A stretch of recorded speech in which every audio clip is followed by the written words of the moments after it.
بسم الله الرحمن الرحيم. الرحمن علم القرآن خلق الإنسان علمه البيان.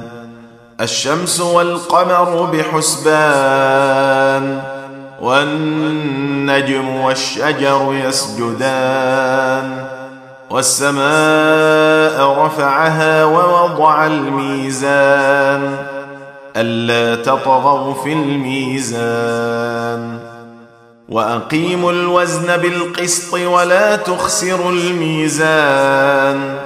والأرض وضعها للأنام فيها فاكهة والنخل ذات الأكمام والحب ذو العصف والريحان. فبأي آلاء ربكما تكذبان؟ خلق الإنسان من صلصال كالفخار وخلق الجان من مارج من نار. فبأي آلاء ربكما تكذبان؟ رب المشرقين ورب المغربين. فبأي آلاء ربكما تكذبان؟ مرج البحرين يلتقيان بينهما برزخ لا يبغيان. فبأي آلاء ربكما تكذبان؟ يخرج منهما اللؤلؤ والمرجان. فبأي آلاء ربكما تكذبان؟ وله الجوار المنشآت في البحر كالأعلام. فبأي آلاء ربكما تكذبان؟ كل من عليها فان ويبقى وجه ربك ذو الجلال والإكرام. فبأي آلاء ربكما تكذبان؟ يسأله من في السماوات والأرض كل يوم هو في شأن. فبأي آلاء ربكما تكذبان؟ سنفرغ لكم أيها الثقلان. فبأي آلاء ربكما تكذبان؟ يا معشر الجن والإنس إن استطعتم أن تنفذوا من أقطار السماوات والأرض فانفذوا لا تنفذون إلا بسلطان. فبأي آلاء ربكما تكذبان؟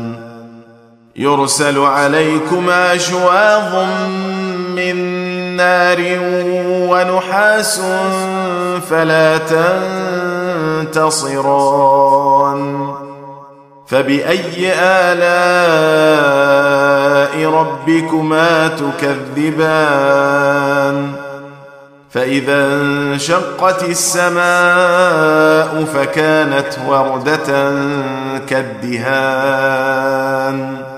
فبأي آلاء ربكما تكذبان؟ فيومئذ لا يسأل عن ذنبه إنس ولا جان. فبأي آلاء ربكما تكذبان؟ يعرف المجرمون بسيماهم فيؤخذ بالنواصي النواصي والأقدام فبأي آلاء ربكما تكذبان هذه جهنم التي يكذب بها المجرمون يطوفون بينها وبين حميم آن فبأي آلاء ربكما تكذبان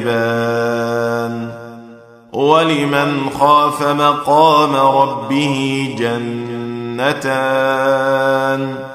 فبأي آلاء ربكما تكذبان ذواتا أفنان فبأي آلاء ربكما تكذبان فيهما عينان تجريان فبأي آلاء ربكما تكذبان فيهما من كل فاكهة زوجان فبأي آلاء ربكما تكذبان متكئين على فرش بطائنها من استبرق وجنى الجنتين دان فبأي آلاء ربكما تكذبان فيهن قاصرات الطرف لم يطمثهن إنس قبلهم ولا جان فبأي آلاء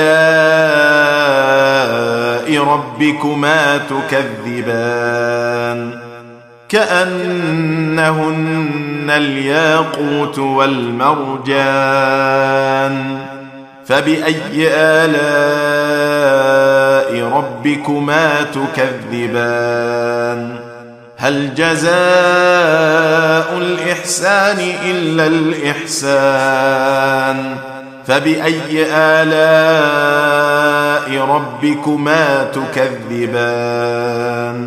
ومن دونهما جنتان فبأي آلاء ربكما تكذبان مدهامتان فبأي آلاء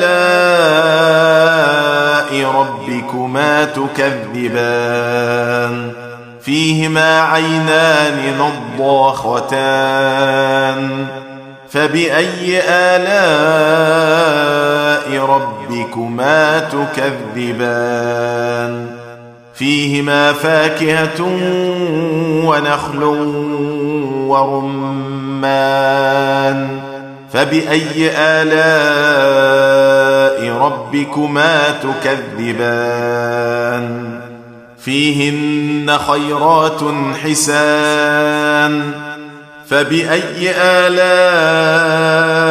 ربكما تكذبان حور مقصورات في الخيام فبأي آلاء ربكما تكذبان لم يطمثهن إنس قبلهم ولا جان